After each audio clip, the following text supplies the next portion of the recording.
Right now, there's a dragonfly somewhere outside your window. Small, harmless, barely the size of your thumb.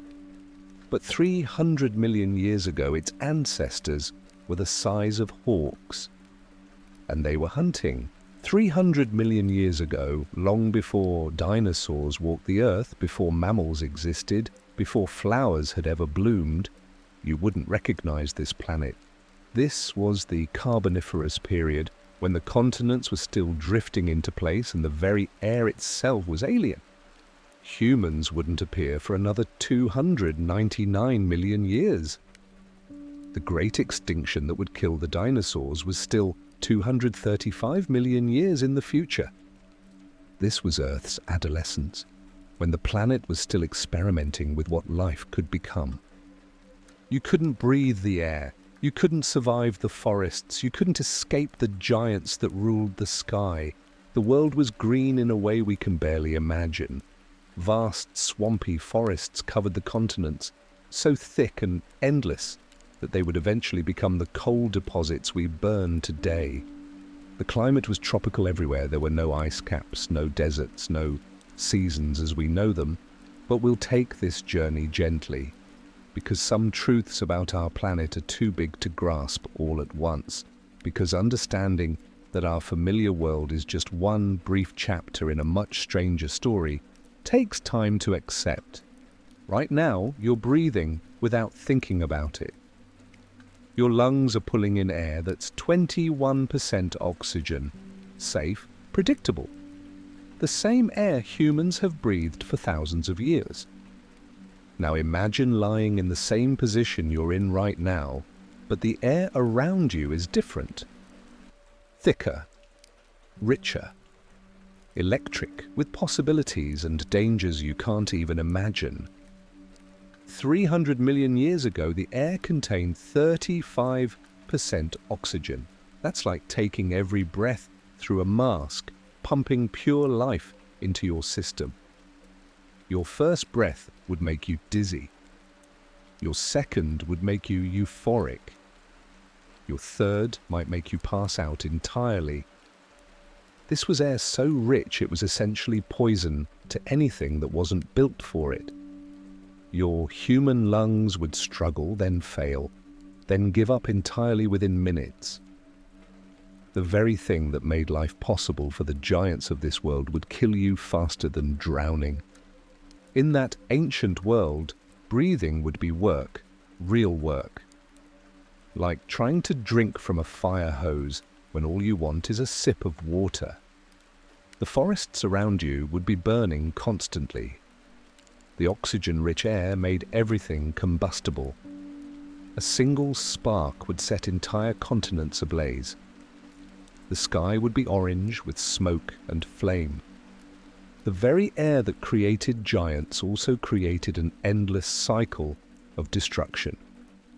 But somehow, in this toxic paradise, life found a way to grow beyond anything we can comprehend today. The extra oxygen that would poison you acted like steroids for the insects. Their simple breathing systems, their primitive but effective bodies, could handle what would kill a human in minutes. Imagine lying in that world, the air so thick you could almost taste it, the constant background sound of things burning in the distance, the weight of each breath pressing down on your chest like a heavy blanket. This wasn't the Earth we know, it was a different planet entirely. Your body would feel wrong in this place, too heavy, too clumsy, too dependent on the thin air we're used to. But the creatures that lived here had been shaped by this environment for millions of years. They had grown into it, adapted to it, become perfect for it. Every breath you take right now contains molecules that once filled the airways of creatures that would dwarf you. The carbon in your body might have once been part of these ancient forests. You're breathing the remains of a world that was so alien, so impossible, that it might as well have been another planet. The trees around you in this ancient world would be taller than skyscrapers, because the air let them grow that way, supported them, fed them. made them into green giants that blocked out the sun and created their own weather systems. But you couldn't enjoy the shade, you couldn't rest under these massive trees, because in this thick, oxygen-drunk air, something else was growing, something that would make your nightmares look small, something that had learned to use this poisonous paradise not just to survive, but to hunt. The air itself was creating monsters. More oxygen meant bigger bodies meant more power meant that the things that flew, crawled and hunted in this world had become living weapons. And they were just getting started. This wasn't a world you could survive. This was a world that had been fine-tuned over millions of years to support life forms that would seem impossible today. Life forms that used the very air that would kill you as fuel for their massive bodies. But the air was just the beginning. In this thick, toxic paradise, something was growing. Something that would make you understand why the ancient sky was never truly safe. Something that would teach you that when the world becomes perfect for giants, the giants become perfect for hunting. There's probably a dragonfly outside your window right now. Delicate, fragile. You could catch it between your fingers without even trying. Its wings are like tissue paper. Its body weighs less than a paperclip. Now imagine that same dragonfly, but with wings that span 2.5 feet, a body thick as your forearm, eyes the size of golf balls. This was Meganeura, and it owned the ancient sky the way eagles own ours today. As you lie in your bed, comfortable and safe, picture yourself in that oxygen-rich world, looking up through the canopy of those massive trees. The light filtering down would be broken by shadows. Moving shadows. Shadows with wings. The sound would reach you first, something deep, mechanical, like helicopter blades cutting through that thick, ancient air. The sound would echo between the giant tree trunks, bouncing off the forest floor, getting closer. Meganeura had compound eyes made of thousands of individual lenses. Each lens tracked movement independently. They could see you breathing from 50 feet away. They could spot the twitch of your finger from across a clearing. They could follow the pulse of blood through your veins. These weren't gentle flower visitors like their modern descendants. They were aerial predators, built for hunting, built for killing. Their mandibles could crush bone. Their legs could pin down prey twice their size. They had turned the ancient sky into their personal hunting ground. As you lie in that forest, you'd hear that helicopter sound getting closer.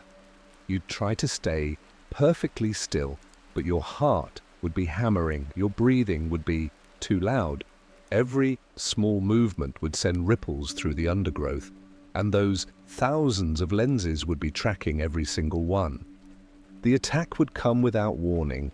One moment you'd be listening to that distant humming, the next you'd see a shadow the size of a small plane diving toward you. The sound would change from mechanical humming to something like tearing fabric as those massive wings adjusted for the strike. Meganeura didn't just fly, they hunted with the precision of modern fighter jets. They could hover, dive, roll, and turn on a dime. That thick, oxygen-rich air that would poison you gave them the power to maneuver their massive bodies like they weighed nothing at all. Their hunting technique was simple and terrifying. They'd patrol the forest canopy using those compound eyes to scan the ground below. Now, when they spotted movement, they'd dive. Their target would have maybe 3 seconds to react. Most prey never got the chance. The silence after they struck would be complete. The forest would return to its normal sounds as if nothing had happened. Except something had. Something had just reminded every living thing in that ancient world that the sky belonged to giants. You'd learn to recognize the sound. That mechanical humming would become the soundtrack of fear. You'd develop the reflexes of every prey animal that ever lived. Freeze when you heard it.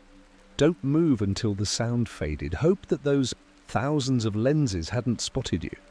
But Meganeura couldn't exist today. The physics won't allow it.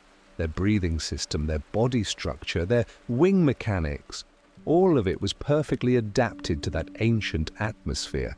They were as specialized for their world as you are for yours. In our thin modern air, they'd suffocate. Their massive bodies couldn't get enough oxygen to function. Their wings couldn't generate enough lift. They'd be clumsy, slow, vulnerable. The very thing that made them perfect predators in their world would make them impossible in ours. They ruled the ancient sky completely. Nothing could challenge them. Nothing could match their combination of size, speed, and killing power. For millions of years, they were the undisputed masters of the air. But they weren't alone. The sky giants had company. On the ground, something even larger was moving. Something that would make you understand why the earth itself trembled when the real giants walked. It would teach you that when the world grows perfect for monsters, the monsters grow perfect for their world. Sometime during your childhood, you've probably held a millipede in your hand, curled up like a tiny spring, harmless, maybe an inch long. Its segmented body feels like a string of beads, delicate and soft.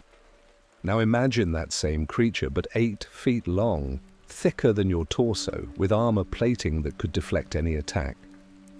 This was Arthropleura, and it moved through the ancient forests like a living train. You're lying comfortably in your bed, feeling safe and grounded, but picture yourself in that ancient world, walking through those massive fern forests. The ground beneath your feet would be soft and spongy from millions of years of decaying plant matter. Every step would sink slightly into the rich earth. Then you'd hear it, a grinding sound like rocks being dragged across stone, like the earth itself was shifting. You'd stop walking, trying to locate the source of that mechanical scraping. The sound would be getting closer.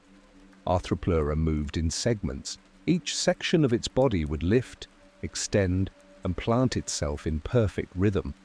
The sound came from its armor-plated belly scraping against the forest floor. Hundreds of legs working in waves, pushing forward a body that could weigh as much as a small car. The trail it left behind would be unmistakable, a furrow in the earth 6 inches deep and 3 feet wide, like someone had dragged a small building through the forest. The path would be perfectly straight, cutting through fallen logs, crushing smaller plants, leaving a scar in the landscape that would last for months. Their heads were the size of dinner plates. Their mandibles could crush bone. Their eyes, small and simple, could detect movement from surprising distances. They weren't particularly intelligent, but they didn't need to be. They were built like living tanks, and they moved with the inevitability of a slow avalanche. Arthropleura would eat anything, rotting logs, smaller creatures, each other when food was scarce. Their digestive system was so efficient they could extract nutrients from wood that had been dead for decades. They were the clean-up crew of the ancient world, breaking down the endless plant matter that accumulated in those vast forests. Then you'd see it, a segmented body emerging from between the giant tree trunks, each segment as long as your arm, the whole creature moving with mechanical precision, like a piece of ancient machinery come to life. Its hundreds of legs would be working in perfect waves, carrying its massive bulk forward with surprising grace. The ground would shake slightly with each step, a subtle vibration you'd feel through your feet, the kind of movement that tells you something genuinely heavy is approaching, something that belongs to a world built on a completely different scale. Their armor was nearly impenetrable, overlapping plates that could deflect the claws of any predator. Even the massive dragonflies avoided them. Arthropleura had turned defense into an art form, becoming so heavily armored that they were essentially mobile fortresses. But they moved slowly, deliberately. They didn't need to hurry because nothing could threaten them. They were the bulldozers of their world, clearing paths through the undergrowth, creating the trails that smaller creatures would use for generations. They shaped the ancient landscape just by existing. You'd learn to recognize the sound they made. That grinding, scraping rhythm would become part of the background noise of the ancient world. You'd know that somewhere in the forest, one of these living mountains was moving, working, feeding, reshaping the world with every step. These giants ruled their world completely. They had been shaped by millions of years of evolution into perfect survivors. They were too big to be prey, too armored to be vulnerable, too efficient to starve. They seemed designed to last forever. They had no natural enemies. They feared nothing. They had turned the ancient earth into their personal kingdom. For millions of years, they were the undisputed masters of the ground. But even giants can be fragile. Even perfect survivors can face something they can't adapt to. The world that created them was about to change in ways they couldn't see coming. The very thing that made them possible was about to disappear. Imagine the ancient world at its peak, the sky filled with dragonflies the size of hawks, the ground trembling under the weight of 8-foot millipedes, the forests so thick and green they seemed to glow, the air so rich with oxygen it crackled with life. This was paradise, if paradise was built for giants. Then the fires started. The oxygen-rich atmosphere made everything burn faster, hotter, longer. A single lightning strike could ignite thousands of acres. The flames would spread with impossible speed, consuming the massive trees that had taken centuries to grow. But the fires were just the beginning. The real killer was what came after. Each time the forests burned, they consumed oxygen and released carbon dioxide. The massive trees that had been pumping oxygen into the atmosphere for millions of years were disappearing faster than they could regrow. You're lying in your bed, breathing easily, but imagine those ancient giants feeling the air getting thinner. Day by day, breath by breath, the world they had ruled for millions of years was slowly suffocating them. Meganeura would be the first to notice. Their massive bodies needed constant oxygen to power their flight. The air that had once lifted them effortlessly through the sky began to feel thin, heavy. Their wings would beat harder, but they'd gain less altitude. Their hunting flights would become shorter, more desperate. The great dragonflies would start falling from the sky. Their bodies had been built for a world with 35% oxygen. When the levels dropped to 25%, they became too heavy for their own wings. They had become prisoners of their own perfection. Arthropleura would last longer. Their simple breathing systems were more efficient than the complex lungs of the flying giants. But even they couldn't escape the slow suffocation. Their massive bodies would struggle to extract enough oxygen from the thinning air. They would move more slowly, rest more often, hunt less successfully. The forests that had fed them for millions of years were disappearing. The endless cycle of growth and decay that had supported their world was breaking down. The very foundation of their existence was burning away, leaving behind ash and emptiness. Picture those final days, the sky empty of the giants that had ruled it for so long, the ground littered with the bodies of creatures that had seemed indestructible, the silence where there had once been the sound of wings and the grinding of massive bodies moving through the underbrush. The smaller creatures survived. The ones that had lived in the shadow of giants suddenly found themselves inheriting a world they had never owned. Their simple bodies needed less oxygen. Their smaller size let them hide in places the giants couldn't reach. They were built for scarcity, not abundance. It took thousands of years for the oxygen levels to stabilize, thousands of years of slow, suffocation, thousands of years of watching a perfect world become unlivable for anything that had grown too large, too specialized, too dependent on the very thing that had made them possible. The Earth itself was changing, the climate was cooling, the endless tropical forests were giving way to drier landscapes, the swamps were draining, the world was becoming modern, and modern meant small. Imagine being one of those last giants, feeling your body struggling against the changing air, knowing that your size, your strength, your perfection had become a liability. Understanding that the world you had ruled was dying, and you were dying with it. The fossils they left behind tell the story. Preserved in the rock are the bodies of creatures that had once been masters of earth and sky. Their remains became the coal we burn today. Their death became the foundation of our modern world, but death is never really the end. The giants left something behind, something that would change everything that came after. It would teach the world that being small might be the greatest survival skill of all. Right now, there's probably a small beetle crawling across your windowsill, maybe a moth circling your bedside lamp.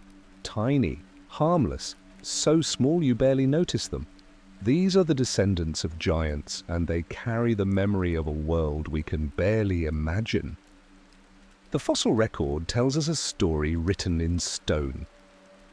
In ancient rocks, we find the perfectly preserved bodies of creatures that ruled the earth for millions of years.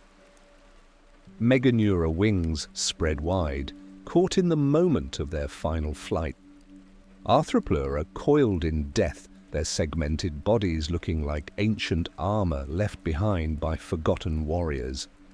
But these fossils are more than just museum pieces. They're proof that our world is an accident, a temporary arrangement of conditions that happen to favor small things over large ones. The giants didn't disappear because they were poorly designed, but because the world changed out from under them.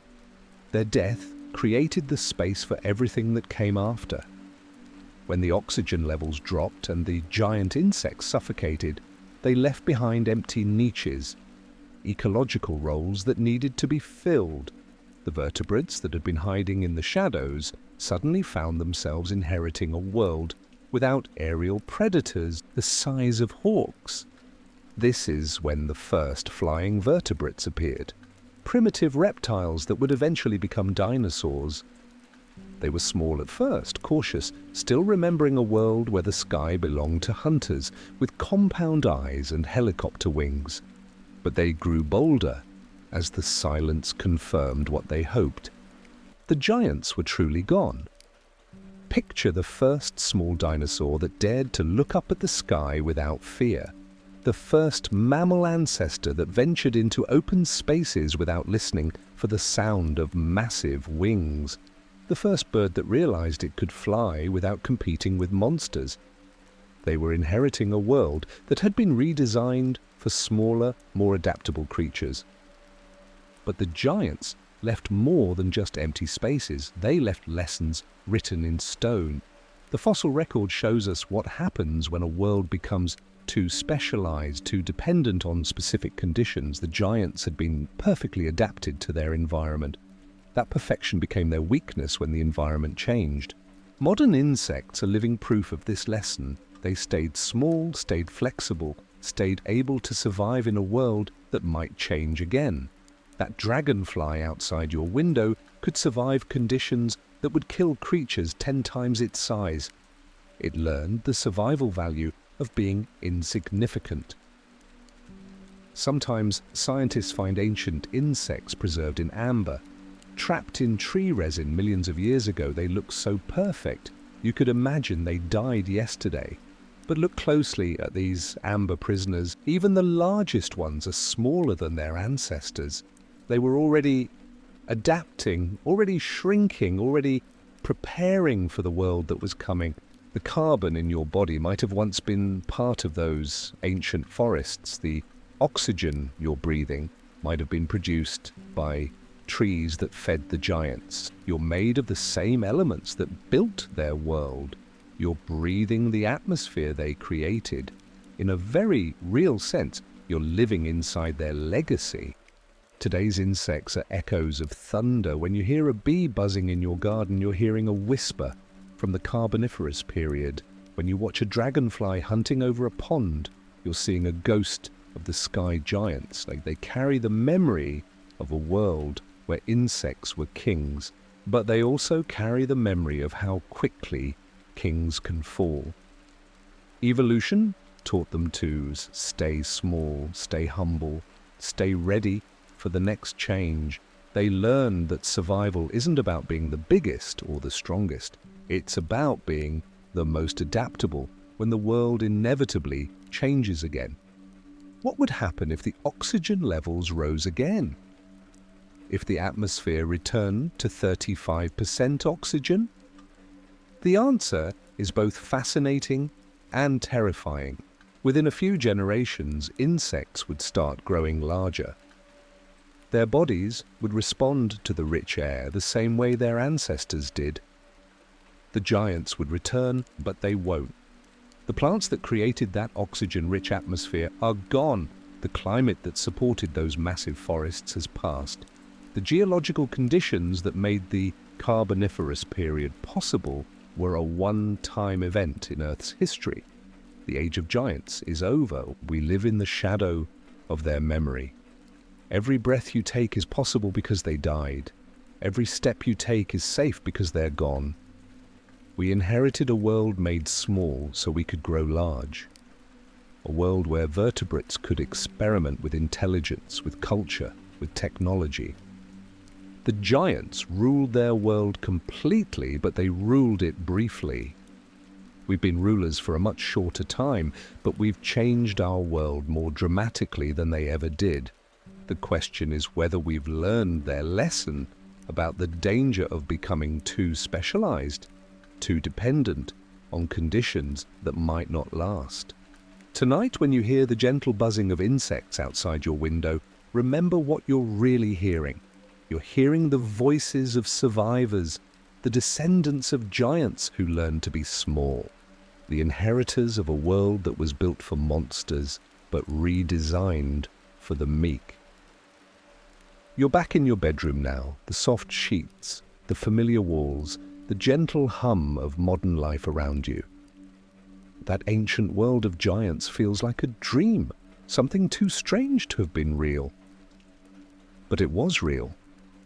More real than anything you'll experience in your lifetime.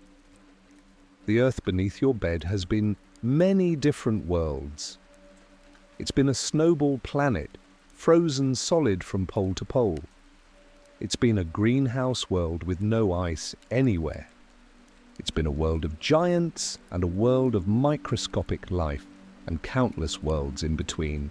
Our familiar Earth, the one with blue skies and small insects and breathable air, is just one brief chapter in a much longer story. 300 million years is a span of time that breaks human comprehension. If you compressed Earth's entire history into a single day, the age of giant insects would last about 45 minutes. The entire history of human civilization would be the last few seconds before midnight. We are living in the most recent paragraph of a very long book. But understanding this doesn't make you smaller, it makes you more remarkable. You are the descendant of creatures that survived the death of giants. Your ancestors lived through ice ages and asteroid impacts and the rise and fall of entire ecosystems. The fact that you exist at all is proof that life finds a way, even when the world seems to be ending. The small insects outside your window are not lesser creatures. They are survivors. They learned the hardest lesson in evolution, how to let go of perfection in order to survive imperfection. This is why understanding the past changes how we see the present. The world you live in isn't permanent. It's not the way things have always been, and it's not the way things will always be.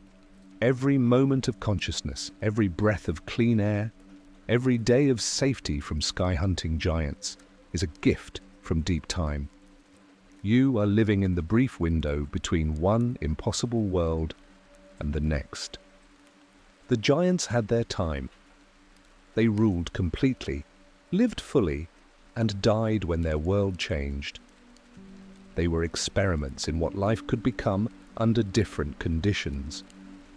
They were beautiful, terrible, and perfectly adapted to a world that no longer exists. You are also an experiment. Humans are evolution's latest attempt at intelligence, at consciousness, at understanding the universe. We don't know how long our experiment will last. We don't know what will replace us when the world changes again, but we know that change will come, just as it came for the giants. The giants are gone, but their atoms live on in you. Their carbon is your carbon, their oxygen is your oxygen, their story is your story. And when your time ends, your atoms will become part of the next chapter, the next experiment, the next impossible world that evolution will try to build.